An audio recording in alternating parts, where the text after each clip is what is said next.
Welcome to episode 99. I'm Daniel Pullin, Senior Workplace Relations Consultant at VHIA, starting with this week's Industrial Roundup.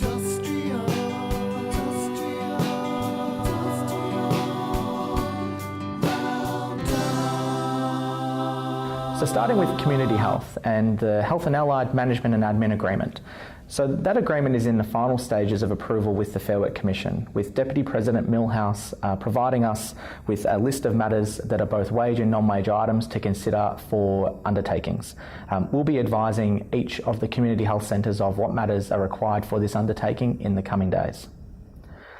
Secondly, the EBA implementation forums for the community health agreements.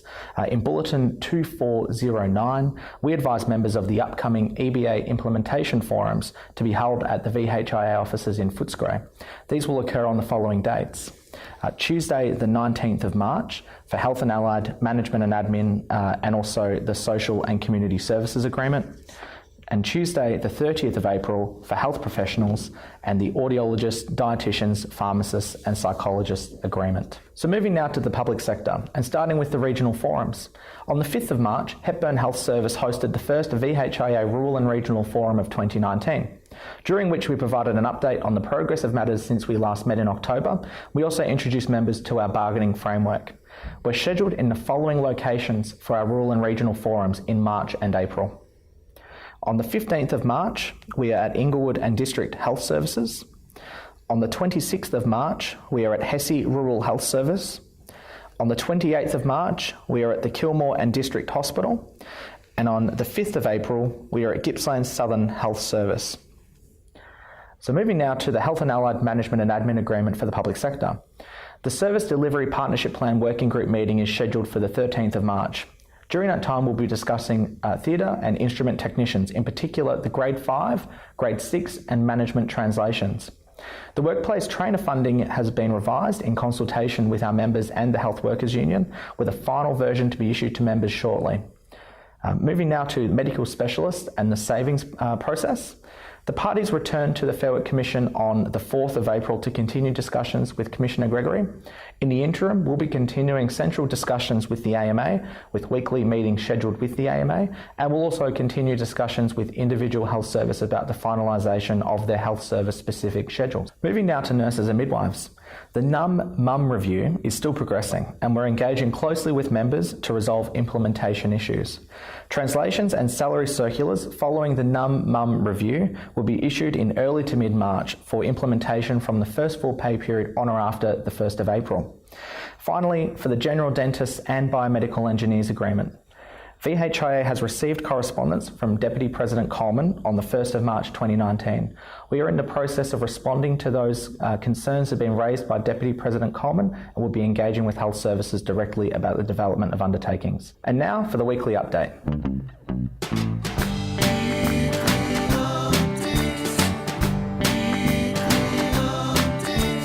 Welcome to the weekly update, where we go in depth with a particular topic. And joining me today is Workplace Relations Consultant Yunbin Lin. Welcome, Yunbin. Thank you for having me, Daniel.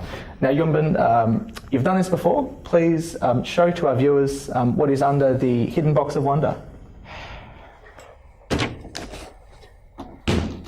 We've got a piece of paper with a couple of dot points on it. Now, what do the dot points say for those of our members that are listening rather than watching? The Great Gatsby film is released. Miley Cyrus twerks at the MTV Video Music Awards. The PlayStation 4 is released. Kanye proposed to Kim Kardashian. The Jonas Brothers broke up. The Wolf of Wall Street is released. Macklemore's Thrift Shop tops the end of the year Billboard charts, and Hawthorne wins the AFL Grand Final. Now, what would you say these items all had in common?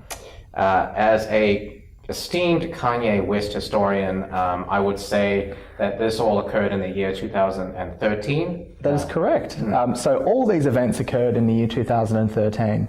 Now, if I was to tell you that some of these items are things that really have relevance now in 2018, and some of them really are irrelevant in 2018, what would you say is the topic of today's podcast? Kanye West's 2020 presidential run.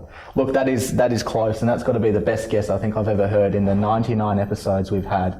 and I'll leave it to Tim and Stuart next week to beat that on the 100th episode. But no, that is incorrect. The topic for today's discussion is providing members the update on the savings provisions for medical specialists. Right. I can't believe I didn't guess that. That was abundantly clear. Look, I try and keep my clues very clear, Yunbin, but I thought it was a great try. Well, look, Daniel, I won't comment on how clear the clues were, but moving on. Look, in November, we released episode 90, which provided our initial observations on the draft schedules provided by the AMA. Since then, we've discussed how we would engage with members to seek their instructions. So we're back, I guess, 9 episodes later. What's happened since? We've done a lot.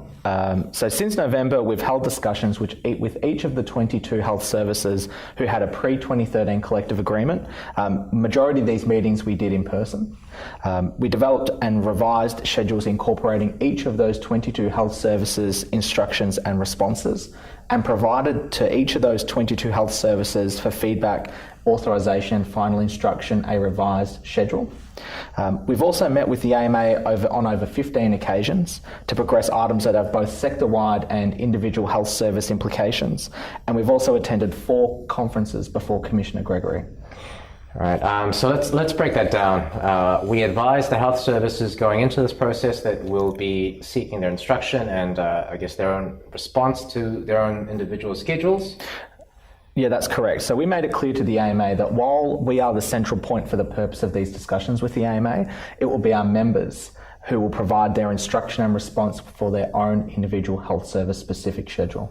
Okay, and to date, that has occurred? Yes, that's correct. So our members have been providing valuable insight into their local arrangements, which has assisted us in progressing the development of their health service specific schedule. And in doing so, I guess each health service subject to this process has provided preliminary feedback. That's correct. You've also mentioned that we've incorporated their feedback and developed further revised schedules. That's correct. So some health services had schedules that were easier than others, but each health service has been provided a revised schedule which reflects their instructions. We've also met with the AMA frequently since episode 90. I mean, what's been the focus of these discussions? So we've discussed the feedback that's been provided by health services and progressed their schedules in consultation with those members. We've also developed a common higher duties clause for schedules who had a preserved higher duties entitlement. We've reviewed each of the pre-2013 redundancy provisions against the Victorian Government Industrial Relations Policy to reduce the remaining provisions across all schedules to 3. We've also engaged in discussions about whether a doctor employed post-December 2013 is entitled to the pre-existing entitlements afforded to pre-2013 doctors. Also, whether an hours of work clause that provides for a 40-hour week, which also limits ordinary hours of work to a specific span of hours, can be saved. And finally, we've commenced the redrafting of the Clause 7 of the current medical specialist agreement, which will give effect to the savings schedules once implemented. Okay. I think you also mentioned earlier that we've had a conference before Commissioner Gregory. What does that mean? So we've had 4 conferences before Commissioner Gregory. On the 31st of January 2019, the AMA filed a dispute notification with the Fair Work Commission with respect to the current process around the development of saving schedules. This was flagged with us, and it was agreed as a suitable avenue as there are items that we won't be able to agree on, but also there was items that may require the guidance of Commissioner Gregory with respect to NES and Modern Award Better Off Overall compliance. Since then, as I mentioned earlier, we have had 4 conferences before Commissioner Gregory and the Fair Work Commission. Okay, so I guess that's a bit of background to that. What have the parties discussed during these conferences then? So the parties have used this time to discuss 2 points, and these points have effect. One of those has effect across each and every schedule, and one only has effect across schedules that include an hours of work clause. One is whether health service specific schedules will apply to medical specialists employed following the operative date of the 2013 agreement, being 17th of December 2013, and also whether a health service specific schedule can contain an hours of work or span of hours clause. So I understand that we, or VHIA, have provided material to Commissioner Gregory and to the AMA clarifying our position with respect to those things you just mentioned, so regarding the medical specialists who are employed after the commencement of the 2013 agreement. That's correct. So we did. And on the 11th of February, we provided a without prejudice written submission to Commissioner Gregory and to the AMA to assist in clarifying our view with respect to whether a doctor employed after the commencement of the 2013 medical specialist agreement is entitled to these pre-existing entitlements afforded to doctors employed prior to the commencement of the 2013 specialist agreement. So I guess that takes me to the important question of what is our view? So in our view, a doctor who was not employed at the time of the 2013 specialist agreement coming into effect did not have terms or conditions of employment in a pre-existing certified agreement to preserve. So we would say that the saving schedules ought not to apply to those doctors. I think there's something else that you mentioned. What's our view regarding whether a health service or health service specific schedules can contain hours of work or a span of hours clause? So during our review, we questioned whether a pre-existing entitlement that requires a doctor to have ordinary hours of work to be performed only within a defined span. And in some circumstances, these were over a 40-hour working week, so not a 38-hour working week, but a 40-hour working week. And we questioned whether they can be preserved in a health service specific schedule. That sounds difficult. Does this affect every health service? It doesn't. So not every schedule contains an hours of work provision. We would say that approximately 10 schedules include an hours of work provision. Okay. I think we've got a shift penalty clause or payments in the current agreement. Mm-hmm. How does this interact with the dispute? So the 2018 agreement provides substantial improvements to shift penalty payments as opposed to the 2013 medical specialist agreement. And they're payable for ordinary hours of work that occur within the hours of 6 p.m. and 7 a.m. Monday to Friday, and then also on weekends. We've advised the AMA and ASMOF that shift penalty payments in the 2018 agreement replace any hours of work or span of hours clause in a pre-2013 collective agreement. So would it be correct for me to say that we cannot implement these schedules without resolving these 2 points? I'd say that's an accurate statement. So we've conveyed to Commissioner Gregory that while we will maintain continued dialogue and discussion with the AMA and also with the health services who are subject to the review, we cannot progress the task to a form of implementation or ballot without resolving these 2 threshold points. Right, so we're at a sticking point. I mean, what are the next steps? So, as mentioned earlier, we've had 4 discussions with Commissioner Gregory since February. The most recent was on the 26th of February this year. During the most recent conference, the AMA did seek an adjournment of the discussions for 6 weeks in order to seek further instructions from their membership. Now, the Fair Work Commission agreed to that adjournment.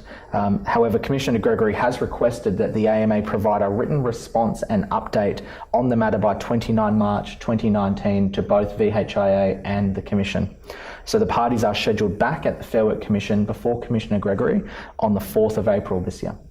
What about our central SDPP discussions with the AMA? So we will continue those discussions with the AMA. So we have both a SDPP WG meeting scheduled this month that we would like to maintain and continue the work that the SDPP WG ought to be doing outside of the savings process. Mm-hmm. There's a lot of good work that we've been doing within that process that has come to a halt since November. We've also got weekly meetings scheduled with the AMA to focus specifically on the continuation of the development of savings protocols or savings schedules. So we will be doing those on a weekly basis until we return to the Fair Work Commission. Okay. I understand that we also provide updates after each conference before the Fair Work Commission and also after every meeting with the AMA. That's correct. So we provided it and we will provide updates on the VHIA community app. In addition, we've hosted central discussions with the representatives from each of the health services subject to the process with respect to how the matters have been progressing before Commissioner Gregory.